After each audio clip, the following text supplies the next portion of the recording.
Talk is on Wingfield Manor. So, what I'm going to do, I'm going to try and talk to you about the first buildings on the site of the manor, and then take it all the way through to the present day. And on this journey, through the past 600 years, well 800 if we take the first houses that are on site, we shall encounter many of the people who owned or lived at the manor, and some who influenced both national and international events. So if you put the first one up, that's an aerial view of Wingfield Manor. It sits on a triangular piece of land here. You see the village beyond, the houses that were built from the ruins of the manor there, and steep escarpments to the north, to the west and to the east. It was a very important place when it was built, but we'll come to that in a minute, and it was of national importance even today. Right, so before the present building, there was an excavation done in the 1980s, well 78 to 80, and revealed a 13th century house on the site of the present day manor. And I believe there is evidence for who the occupants were. So I'll give you a bit of background to that. Darley Abbey, and a lot of us who in here play cricket, we do play at Darley Abbey. The only thing that's left is the Abbey pub, which we frequent quite often, of course, as well. Was the principal abbey for this part of Derbyshire. And if you go to Alfred, it was Beachy Abbey at Sheffield, they came up to this part of the world. And they influenced nearly every part of daily life, including land disputes, local church jurisdiction, and many other aspects in the medieval period. They left a lot of paperwork behind, and in the Darley Charters, a document from 1225 to 42, it's no more specific than that, the dates that have been put on it, sets the scene for what may have occurred at the manor site. The Djrs family held the manor of South Wingfield, meaning the village. Not Wingfield Manor, the manor was the village. And they had been granted permission to have divine service celebrated by their own chaplain in the chapel at Limbury, so long as the mother church at South Wingfield did not lose out from their patronage. If you want to go to the next, and shows clearly, notes onto that, but just here was a 13th century house and some other structures just here that were found by this excavation, and I'll come on to why I think it belonged to the Djrs family.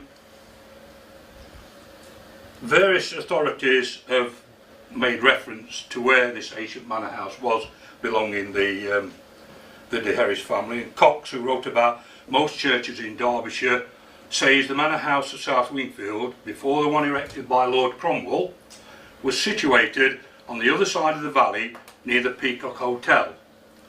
Near the manor house was the chapel of Limbury.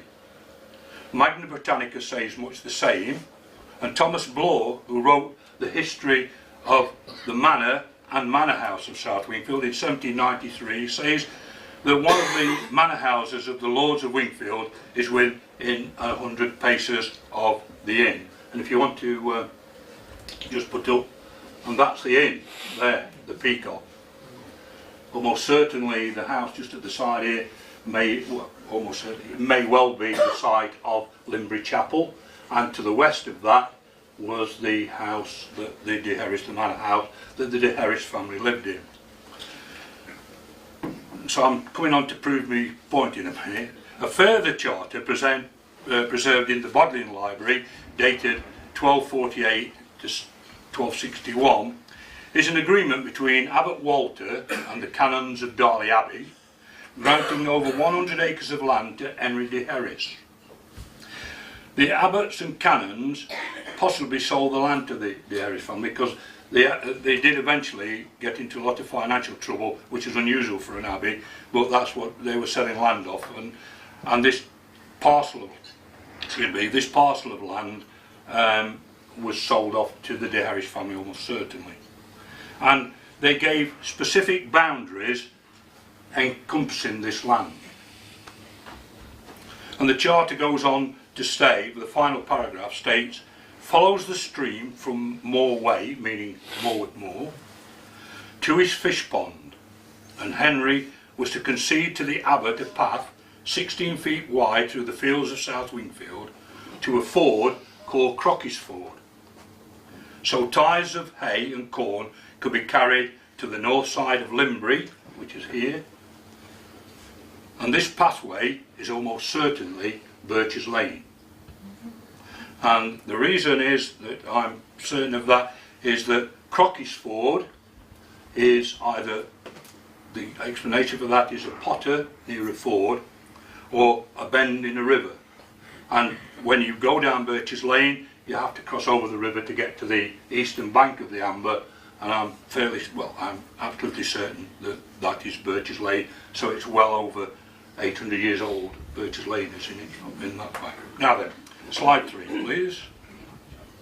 Now, my submission is that the Djrs family left their old manor house at Oakerthorpe and built on the site of today's Wingfield Manor to oversee their new acquisition, and the remains of that house were found in the excavations, as I've said, by the Derby Archaeological Trust, the North Derbyshire Archaeological Trust, between 1978 and 80.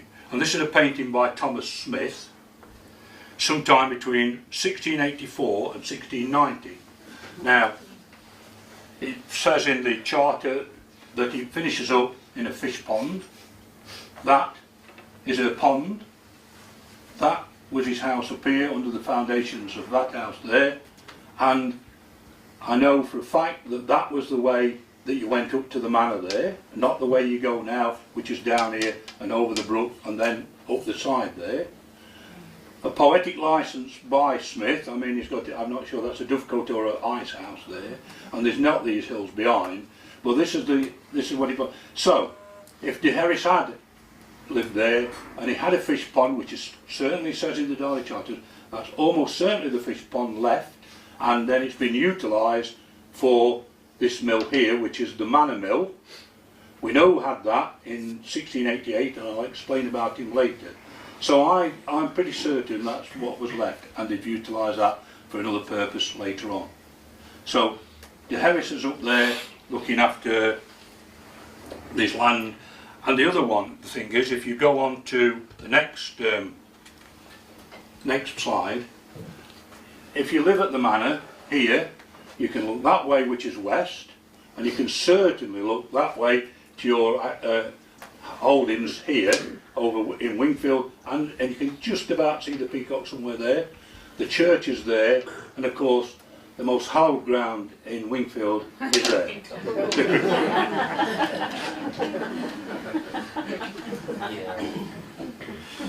So elements of that are very true, the painting we just showed. So, so the building of the manor then. Again, for clarity, the manor of South Wingfield was acquired by Ralph Lord Cromwell after a 10-year lawsuit with Sir Henry Pierpoint, a descendant of the Djrs family. After 10 years, a compromise was reached, and Sir Henry Pierpoint settled for the manor of Tibshall, valued at £228, 15 shillings and 11 pence.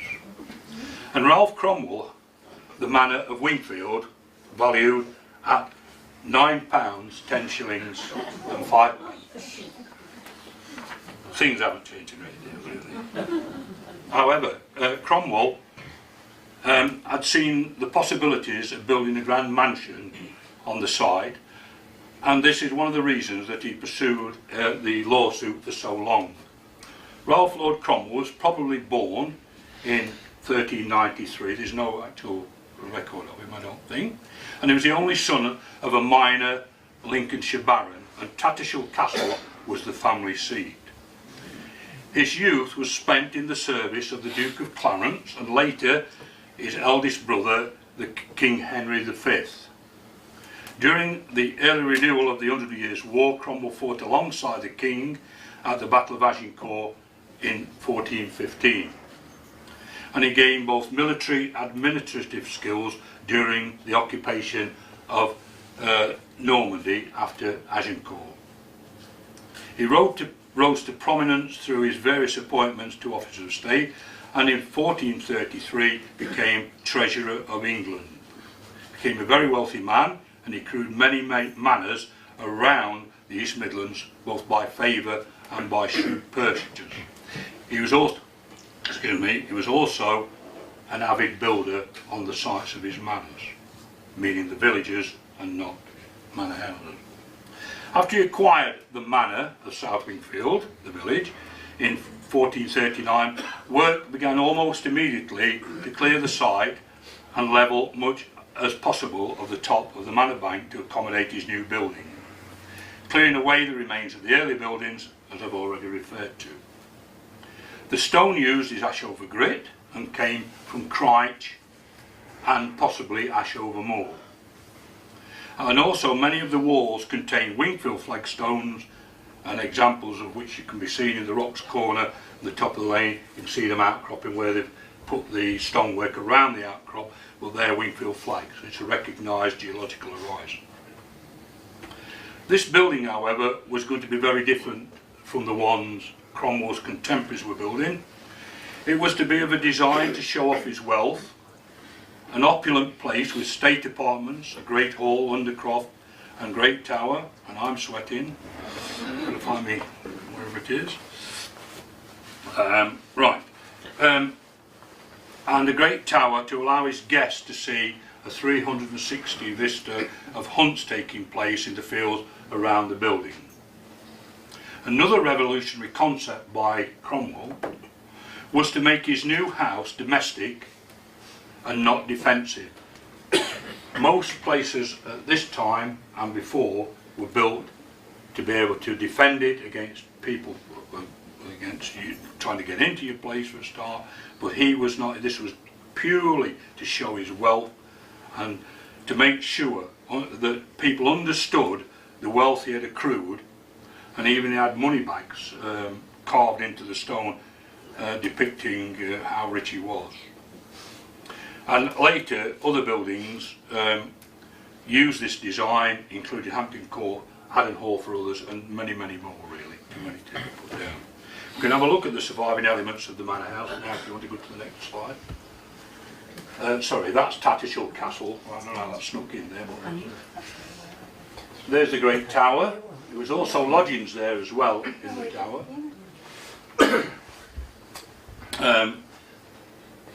It used to be a tie-break question in the quizzes we used to have at the yew tree, when we were all stuck for anything else to say was how many steps it was up the tower. But I can't remember now what it was. Anybody know who was at them quizzes? 90? 100? Pete knows, yeah, Pete always knew, yeah, that's right. The second one is, again, looking down at the Great Hall, and all these apartments here are state apartments, where Mary Queen of Scots was imprisoned, but I'm going to come on to that in a few minutes. And that's inside the Great Hall. You can see the Lord's quarters above it, and underneath it is the undercroft or crypt. It was stated somewhere, I've just read, that there was not many garderobes in Wingfield Manor. And for all people who know what garderobes are, toilets, medieval toilets, really. And I have to say, it's one of the ways into the manor when I was a kid where we used to get in as well, through under the wall. It was once our playground and my children's playground, and things have altered somewhat now. Right, okay. And this is the English Heritage taking a party around on a nice sunny day. Could have been February really. And showing you the main hall and all the stuff around there. Okay. That's the cross range. There's Mr. Critchlow's house, and I have the way into this is the south court, and the north court is on the other side with all the main building. That's what I should have said really. Okay. And various carvings in the Cromwell had put up. Okay. And I've cribbed this one, you can see a thing there. This is the undercroft, mainly for keeping beer and things in, I think. You know, it was none of the windows, the afternoon sunshine can't get into it, so it kept fairly cool. And if you've been in there, which I'm sure a lot of you have, it's a wonderful place, really. I mean, the carvings and the bosses, and I think we've got a picture of a boss somewhere just here. But there's lots of other carvings of figures and all sorts of things, heads and things. So it really is an amazing place, really. Okay. One of the fireplaces and an oven at the side there. You can't get a really good view of the kitchens, but it was, you know, they were looking after a lot of people there at one time, and it cost a lot of money for the upkeep of Wingfield Manor and some of his other manors, which I'll come to on in a while. But I mean, all the chimneys you can see on the skyline when you look at Wingfield Manor, these got something like this attached to it as well. Okay. And that's inside the barn at the far end of the south court, and the English Heritage have done a fine job in doing that up and making it what it is again. Visitors there looking round. Right, not ready for a slide, I don't think. In August 1443, Cromwell resigned as Treasurer of England on grounds of ill health, but there may have been other reasons. He died 12 years later at Wingfield and was buried at Tattershall. He died without issue, and his nieces inherited his estates. However, his will stated that the manors and manor houses of Wingfield and Colley Weston were to be sold and the money raised to pay for Tattershall's church to be made into a collegiate as a continual memorial after his death. So the manor of South Wingfield and Wingfield Manor was sold to John Talbot, the second Earl of Shrewsbury, who died 4 years later in 1460. And the Shrewsburys continued to own and occupy Wingfield for nearly 2 centuries, particularly George Talbot, the 6th Earl, and he was given the task of providing custodianship for Mary Queen of Scots.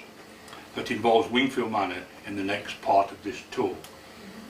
Now, I'm going to burst a few bubbles a bit later, because I always thought that some of the goings on at the manor with Mary were true.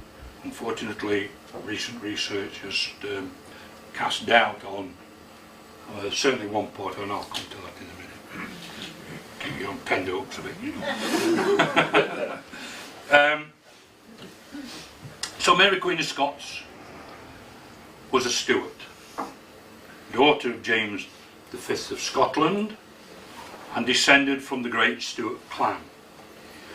She was also from the House of Tudor, directly descended from King Henry VII.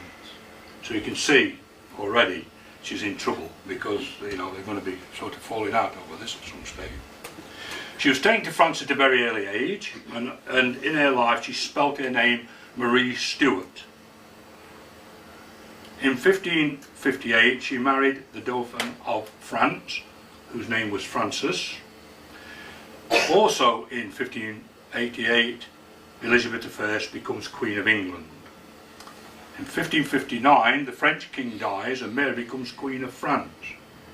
And Francis, with Francis, and he becomes King Francis II of France. Put my 12 teeth back in really. So, let's got that bit done with. In 1560 Francis II dies and Mary is widowed. And she arrives back in 1561, she arrives back in Scotland to take up the reins of power. In 1655 Mary marries Lord Darnley, and a year later gives birth to James the 6th of Scotland, 1st of England, as this story unfolds. In 1567 Darnley is assassinated and Mary is implicated in his death and imprisoned. And later in this year she is forced to abdicate, and on July the 29th, 1567, baby James is crowned James the Fifth, 5th of Scotland. Yeah, sorry, it is the 5th of Scotland, yes, mate. He becomes the 6th. Yeah, sorry. A year later, Mary escapes and is taken into protective custody and starts her journey into England via Wingfield Manor to Tutbury Castle. After spending several months at Tutbury, she is taken ill, and it said it was because of the dilapidated and damp conditions at Tutbury. And Tutbury Castle is one of Shrewsbury's castles, as was Alton Towers. So when you're going whizzing around on the various rides, think of Mary Queen of Scots and George Talbot and Bessie Bowen. On the 20th of April 1569, she's transferred back to Wingfield, but her condition does not improve and doctors are sent for from London. This time it is said that the insanitary condition of Wingfield Manor are to blame.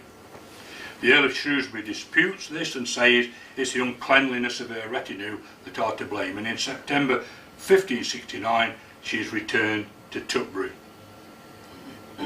The Earl of Shrewsbury allows Mary freedom to walk and ride around the fields adjacent to the manor, and she is very grateful for the way she was treated by the Earl.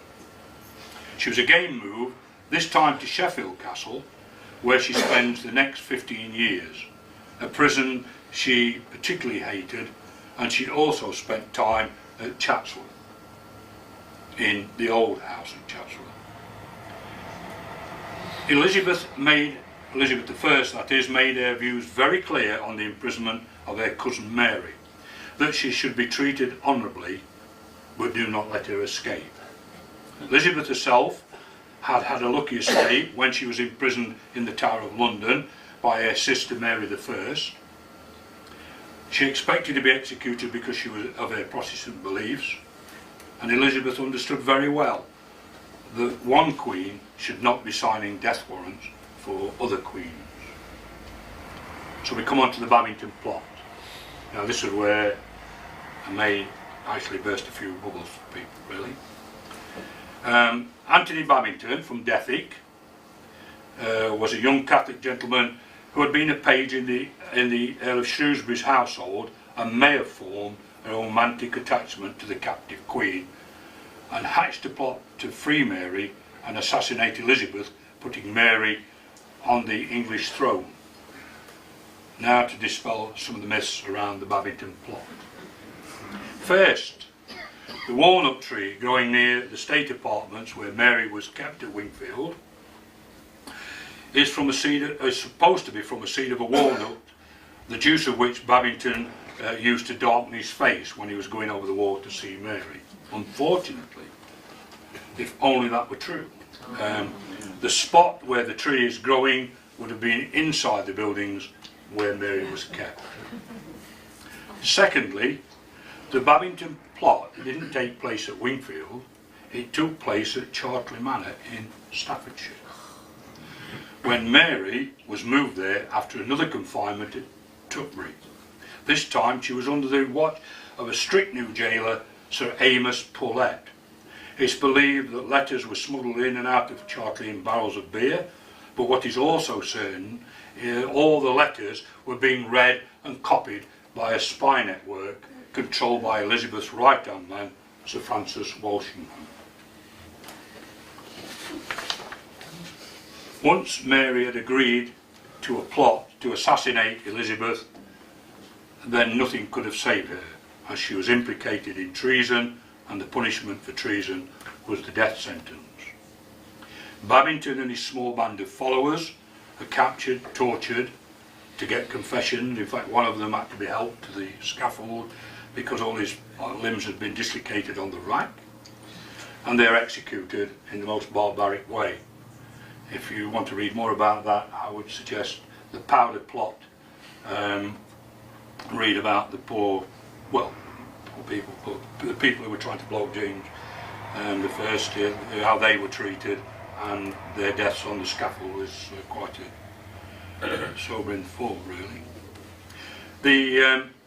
On the 25th of September 1586, Mary is taken to Fotheringay and is put on trial over the 14th and 15th of October. On the 25th of October 1586, a commission in London finds Mary guilty. The 1st of February 1587, Elizabeth signs Mary's death warrant, and it is said it was mixed in with some state papers. On February the 7th, 1587, Mary is told of her forthcoming execution, and on the 8th of February 1587, she is executed on the block at Fotheringay, beheading being the method of execution reserved for those of royal or noble birth. So, really, Wingfield didn't have a great lot to do with the Babington plot, and I think most of us who live in Wingfield might be a bit done with that one, but unfortunately it all took place in Staffordshire for the most part. Right, the ownership of the manor of South Wingfield and Wingfield Manor passed to Henry, Duke of Norfolk. Sorry, I'm going too fast. Right, Civil War, me. I'll fix my papers up, you should expect. Right, the next phase then, and probably one of the most interesting periods for Wingfield Manor, is the English Civil War. The manor house held a strategic position for the royalist forces coming from the north, and it was such a vital for the parliamentary forces to keep it in their command.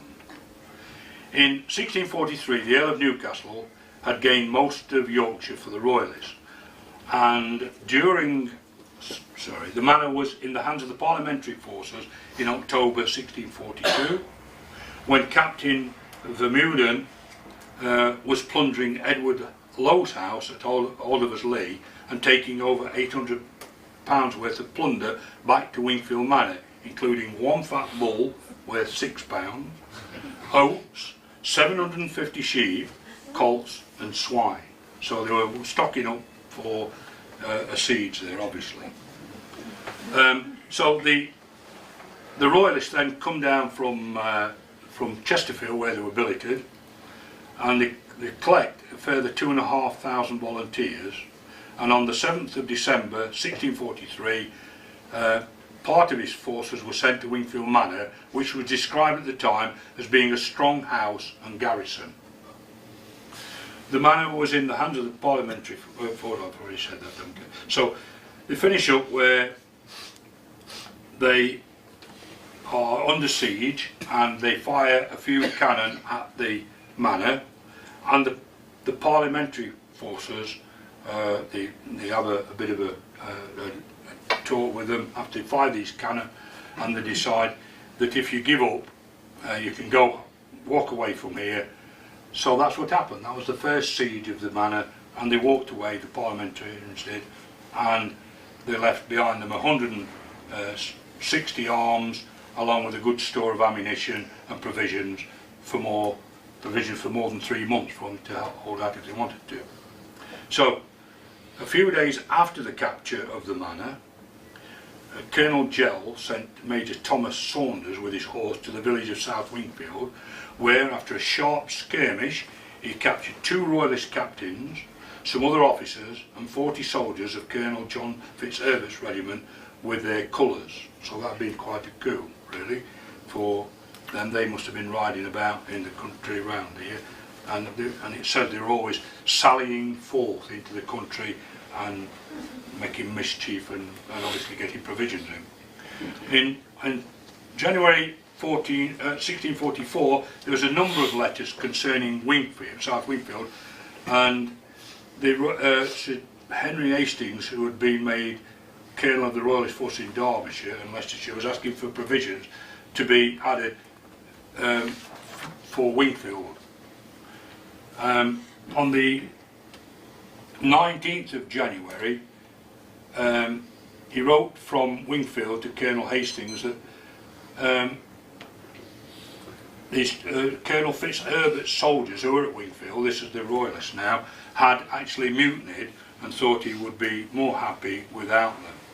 The garrison at Wingfield became troublesome to the parliamentarians during the next few months, making frequent sallies into the surrounding countryside taking provisions, and Colonel Joe was ordered to retake the manor, and towards the end of 1644 he brought all his troops and foot and horses to Wingfield, and decided that he was good. What he did, he came within a mile of South Wingfield Manor and surrounded it, and decided the only way that you could get these people out, because it was a strong place and could be easily defended, was to pine them out.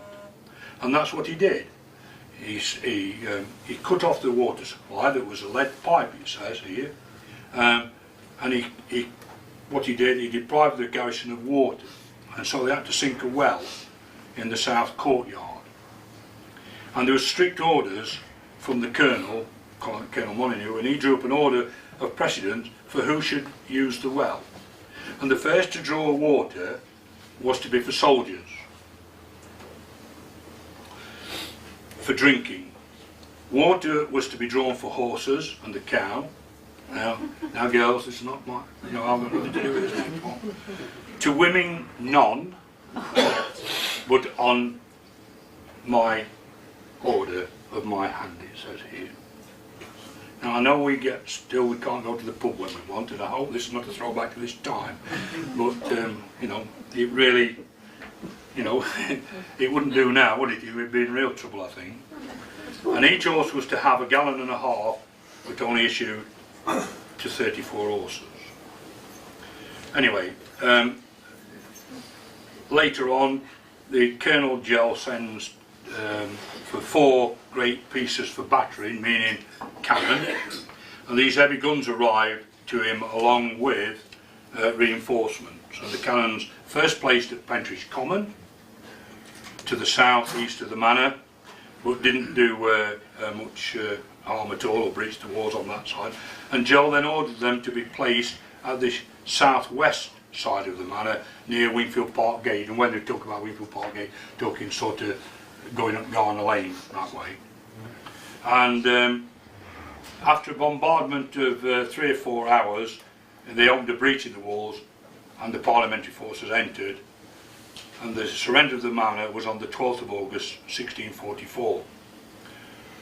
220 royalists were allowed to march to their own home, and one of the interesting things is at Malthouse Farm in the marketplace, just off the marketplace in South Wingfield, and an inscription on the cellar steps, and it's still there, is a reminder of these turbulent days, and it says, Robert Hansforth, prisoner, taken, and there's something, no date in the next bit, of May, in the year of our Lord, 1644, and released the 21st of August.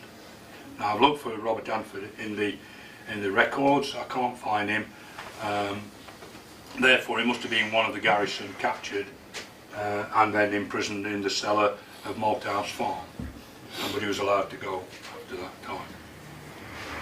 And then after that, what happened was they left 2 foot companies at Wingfield to keep the troop and horse at Wingfield, and in December Lord Fairfax suggested to the Derby Committee that the garrison at Wingfield was no longer necessary and should be removed elsewhere. It was then promised that this would be done, and on the 23rd of June 1646 there was an order to dismantle the manor, and it's called, the day it was called slighting. Usually it was done with gunpowder if it was a small place, but the roofs were taken off the Great Hall, and general damage was done to the place very much, and it's left it in the state as it is now. So that's so it couldn't fall into enemy hands again, regardless where the parliamentary forces were concerned. But obviously, they weren't really bothered about what the house was like, so it couldn't be used again. So that's what happened with in the Civil War, really.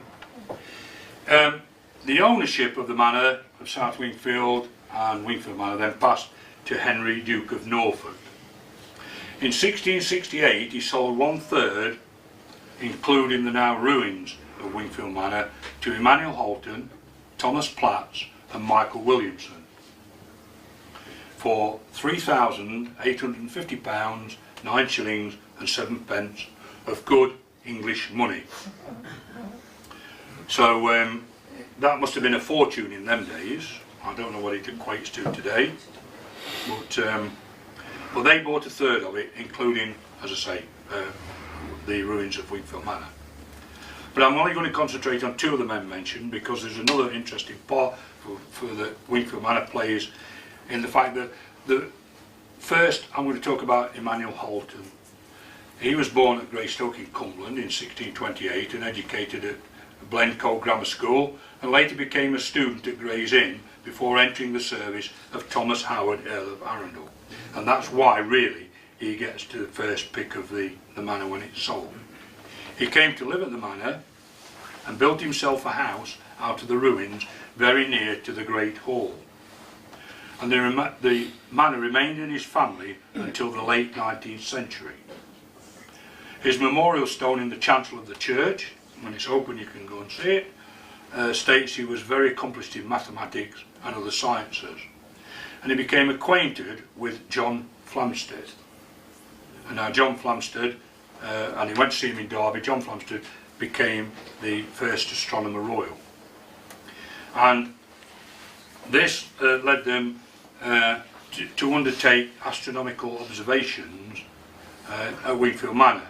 You can imagine in them days it must have been no light around at all, and they could quite easily do their observations of the stars, and also they were interested in the tide, the way the phases of the moon were working, so that there was a competition for the scientists of the day to work out tide tables for the Navy, so you could go into any port and know when the tide was running and when you could get out of port, which is more important, I would have thought.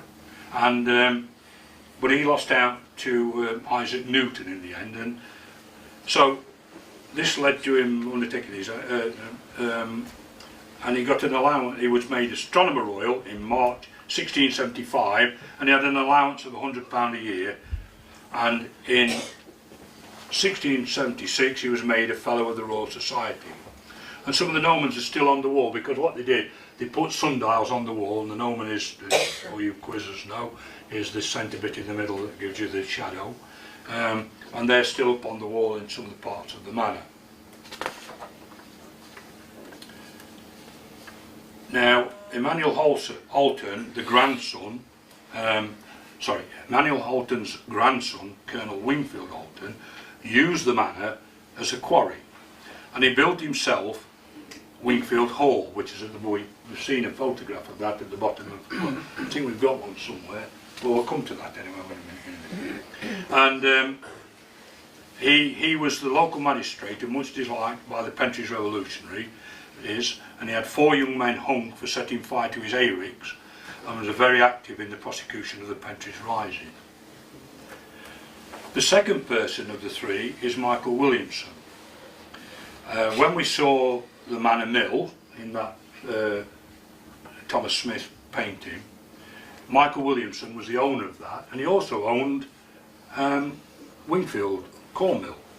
In fact, the Williamsons held the corn mill until the last quarter of the 19th century, and then the Bowers took over, and then Taylors took over. So there's only been 3 owners of the mill from 1688. And I'm going to just go on one, and just a few more of the manor I did do, I think. Right, oh, I should have gone all through these with you. No, steady, well, right. Well, yeah, go back again and we'll just go recap on.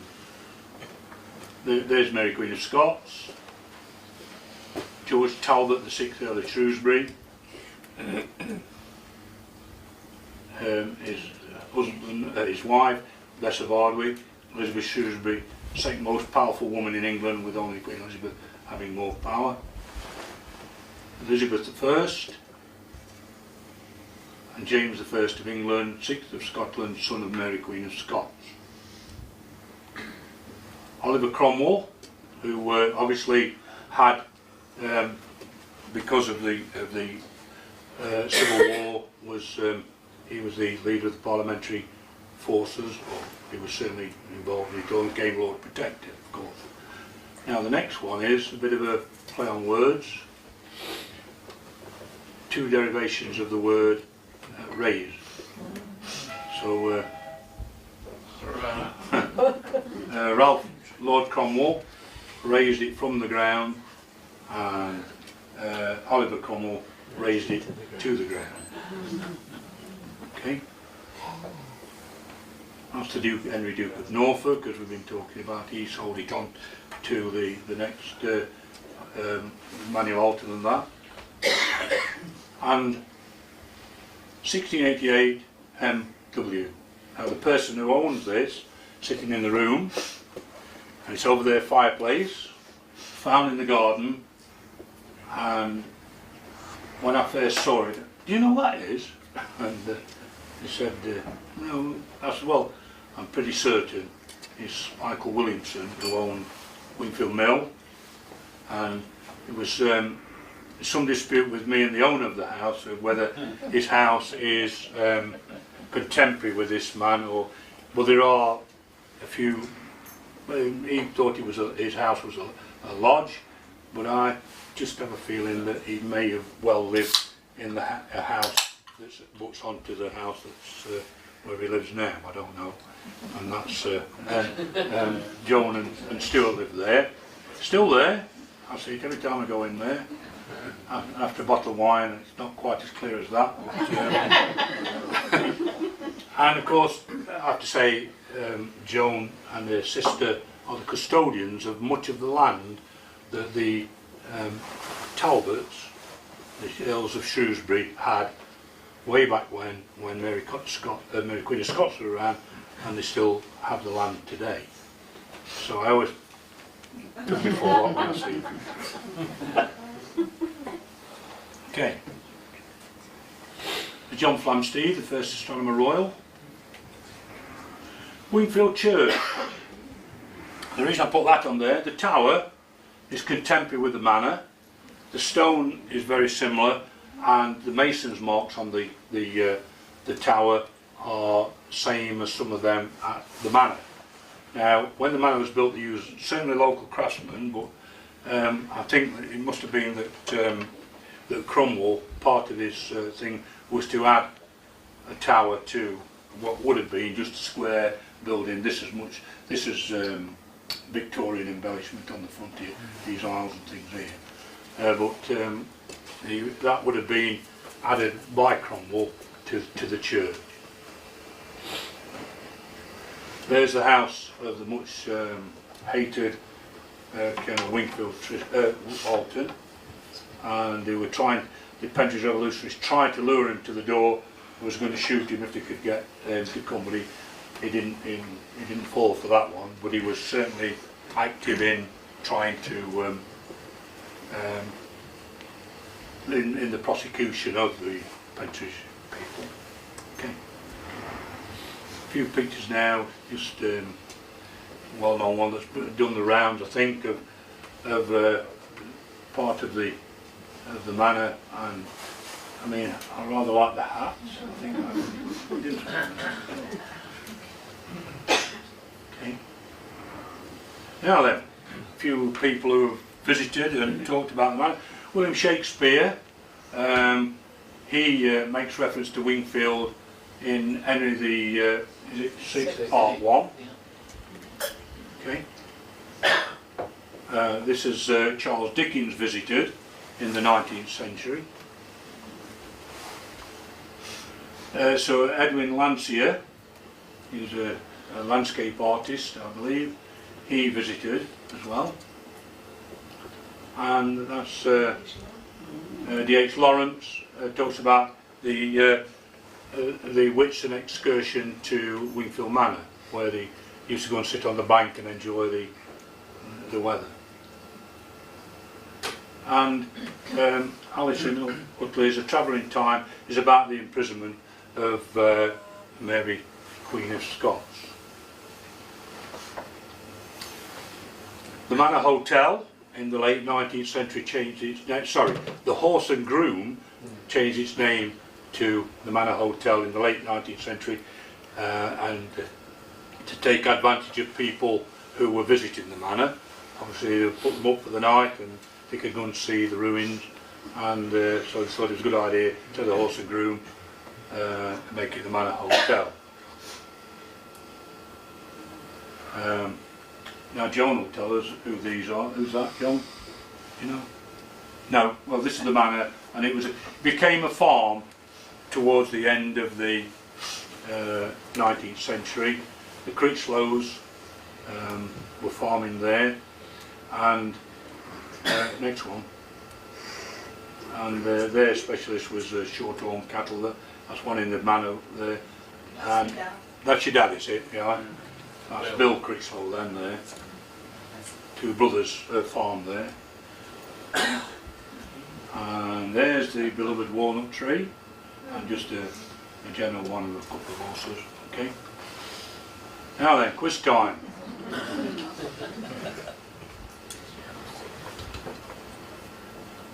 Nobody? Molly says. Who's that one? That you? This one? This one? And this one? No, full marks. Hold on. I'll take a few questions if anybody wants. I'm not forced to know. Any truth on the rumours of the tunnels from the Peacock to the manor? There is no tunnel from the Peacock to the manor. When I was at, when I worked in the mining industry, we had a tutor at Nottingham, at Mansfield, who was very, very adamant that all that the tunnel was a colliery working below the Peacock, where they were getting coal out to use in the Peacock. If you think about the topography,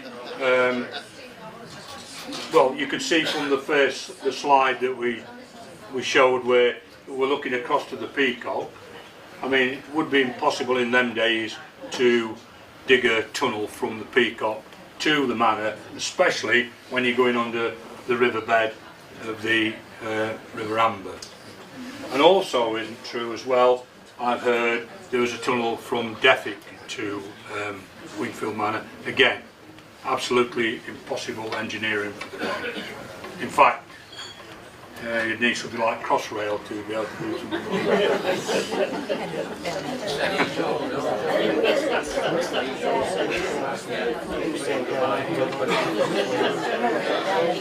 Anyone else? Where's the painting, John? It's in Germany, I believe. Last I heard, I don't. I'd like to see the real thing. Yeah, it's in Germany. I don't know who's got it or where it is in Germany, but that's what I understand. Yeah. We used to, I remember the past. But he had a bit of an artistic license when he looked round, you know.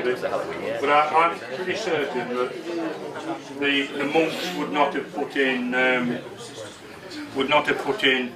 a fish pond. I mean, most monasteries and big houses and would have had a fish pond to supplement their diet, mainly because the Catholic Church did insist on so many meat days and so many fish days, and if you got mixed up, you were certainly in trouble, I believe. In fact, if I remember rightly, you weren't allowed to feed your apprentice salmon more than, I think it's 4 days a week. Lucky if you get a tin of salmon at that.